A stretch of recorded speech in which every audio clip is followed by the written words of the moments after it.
Coucou, c'est Marion de Serre-des-Lieux. Halloween approche, alors c'est l'occasion parfaite pour réaliser des macarons en forme de citrouille. Et pour la gourmandise, on va les garnir d'une ganache montée à la vanille et d'un crémeux fruit de la passion. On commence tout de suite la recette avec la préparation de la ganache montée à la vanille. Vous allez voir, c'est vraiment très simple à réaliser. La seule contrainte, c'est de la réaliser la veille. Pour la ganache montée à la vanille, vous allez avoir besoin de chocolat blanc, de crème entière et d'extrait de vanille avec graines. Alors, on va commencer par verser le chocolat blanc dans un cul de poule et à côté, faire chauffer la crème jusqu'à une petite ébullition. On va ensuite la verser en 3 fois sur le chocolat et mélanger à la maryse jusqu'à l'obtention d'une ganache qui soit lisse et brillante. On va ensuite ajouter l'extrait de vanille avec graines et mélanger une dernière fois. Et voilà, il ne reste plus qu'à filmer la ganache au contact et de la réserver au frais pour au moins 4 heures, mais dans l'idéal toute une nuit. Et le lendemain, on va pouvoir la monter au fouet à vitesse moyenne jusqu'à l'obtention d'une ganache ferme mais onctueuse. Elle sera ainsi prête à être pochée dans nos macarons. La ganache montée se conserve 5 jours au frigo et elle peut se congeler. Le jour J, on peut s'attaquer à la deuxième étape de notre recette, le crémeux aux fruits de la passion. Ce crémeux, nous allons venir le pocher à l'intérieur du macaron, au centre de la ganache.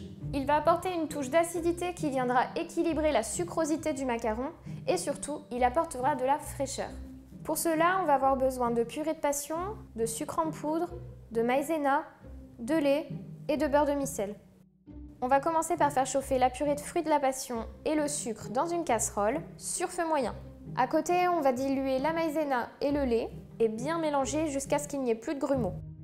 On va ensuite pouvoir le diluer avec un peu de purée de fruits de la passion chaude et on reverse le tout dans la casserole. Surtout, on ne cesse jamais de fouetter jusqu'à son épaississement.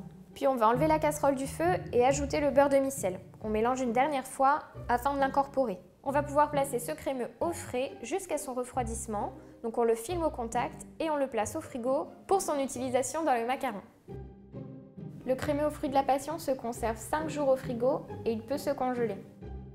Nos garnitures sont prêtes, on va pouvoir passer à l'étape fondamentale de notre recette, la réalisation des macarons.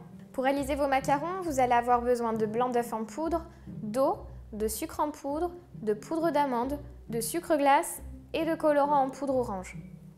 Pour réaliser des macarons, vous allez d'abord avoir besoin de réaliser une meringue que vous allez ensuite mélanger avec un mélange temps pour temps de sucre glace et de poudre d'amande. Pour cette recette de macarons, je vous propose de réaliser une meringue française. C'est vraiment la meringue la plus simple à réaliser puisqu'il suffit de verser le sucre en pluie sur vos blancs pendant qu'ils montent. Ma petite astuce pour réussir vos macarons à tous les coups, c'est d'utiliser du blanc d'œuf en poudre. Alors rassurez-vous, il n'y a rien de chimique là-dedans, c'est uniquement des blancs d'œuf frais qui ont d'abord été déshydratés puis réduits en poudre. Il suffira donc d'y ajouter de l'eau pour les réhydrater et les utiliser. Une fois réhydratés, on va monter les blancs au batteur à vitesse moyenne. Et quand ils commencent à mousser, on verse le sucre en pluie. On va continuer à fouetter le mélange jusqu'à obtenir une meringue ferme, mais pas trop. Et une fois que la meringue est réalisée, on utilise un tamis pour tamiser les poudres, donc la poudre d'amande et le sucre glace. Cette étape, elle est vraiment très importante car elle va vous permettre d'éviter d'avoir des coques de macarons qui soient granuleuses. Je vous conseille de peser la poudre d'amande et le sucre glace après les avoir tamisés, car il y a toujours une perte de matière après tamisage. Une fois que vos poudres sont tamisées, on va pouvoir les verser dans la meringue et y ajouter une pointe de couteau de colorant orange. On va ensuite passer au macaronnage. Il s'agit du mélange des poudres avec la meringue. Et pour cela, il faut aller délicatement à l'aide d'une maryse et être très attentif à la texture de votre appareil à macarons. En effet, si vous macaronnez de trop, votre appareil risque d'être trop liquide ou de s'affaisser à la cuisson. A l'inverse, si vous ne macaronnez pas assez, votre coque de macaron ne sera pas lisse et il risque d'y avoir une petite pointe sur le dessus. Une fois que vous avez terminé le mélange, vous pouvez le mettre immédiatement dans une poche à douille munie d'une douille unie de 8 mm. Et on va s'aider du gabarit pour pocher les macarons. D'ailleurs, le gabarit, vous allez pouvoir le retrouver directement sur le blog. Exercez une pression régulière sur votre poche à douille. Et une fois vos macarons pochés, tapez votre plaque de cuisson sur le plan de travail pour évacuer les bulles d'air. En temps normal, après le pochage, il y a une phase de croûtage, c'est-à-dire qu'on va laisser les macarons sécher à l'air libre afin de créer une croûte qui favorisera l'apparition de la collerette pendant la cuisson. Dans cette recette, on utilise des blancs d'œufs déshydratés qui sont plus stables. Il n'est donc pas nécessaire de réaliser un croûtage. Une fois pochés, enfournez vos coques 15 à 16 minutes à 180 degrés en chaleur tournante. Vos coques de macarons peuvent se conserver jusqu'à 5 jours au frais et elles peuvent se congeler. Tous nos éléments sont prêts, on peut passer au montage et à la décoration de nos macarons en forme de citrouille. Pour cela, on va avoir besoin de pâte d'amande verte, d'un feutre alimentaire noir, d'un découpoir éjecteur lierre et d'un tapis à pâte à sucre. Allez, on commence par tracer des lignes de l'extérieur vers le centre avec le feutre alimentaire afin de créer le relief de la citrouille. Ensuite, on étale de la pâte d'amande verte sur une épaisseur d'environ 5 mm. On découpe 6 feuilles de lierre à l'aide du découpoir éjecteur et on roule de fines bandes de pâte à sucre sur elles-mêmes afin de créer des torsades.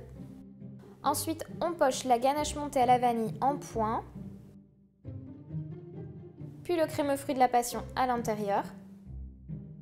Et il ne reste plus qu'à fermer les macarons en plaçant une seconde coque sur le dessus. Enfin, on pose les petits éléments sur le dessus des macarons pour donner vie à nos citrouilles.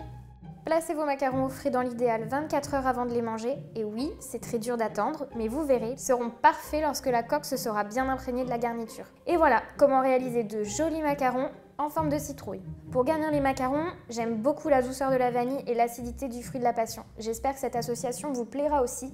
Alors régalez-vous et je vous dis à bientôt pour une nouvelle recette.